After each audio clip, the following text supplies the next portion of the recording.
হাসতে হাসতে শেষ ধারাভাষ্যকার ম্যাচের মাঝখানে মাঠে ঢুকলো সাপ।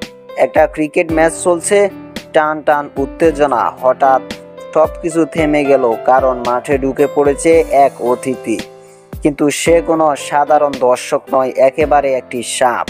ঘটনাটি হচ্ছে এক স্থানীয় বা ঘরোয়া লিগ ম্যাচ বা কোনো আন্তর্জাতিক ম্যাচেও হতে পারে। যদি আপনি সুনির্দিষ্ট ঘটনা বলেন, ম্যাচ জমে উঠছিল, দর্শকরাও ছিল মগ্ন।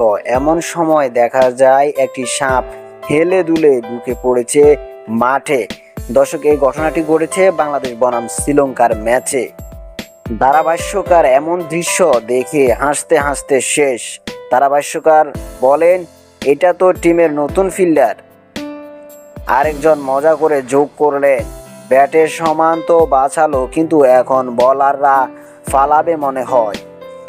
মাঠকর্মীরা অনেকটা সময় ধরে সাপটিকে সরানোর চেষ্টা করলেন। সাপটি যদিও কারো ক্ষতি করেনি, তবে দর্শক ও খেলোয়াড়দের মাঝে রীতিমতো চাঞ্চল্যকর সৃষ্টি করেছে এই সাপ।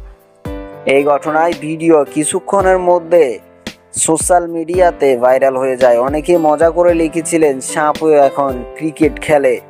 এই তো রিয়েল লাইফ নাগিন শো বা নাগিন ডান্স।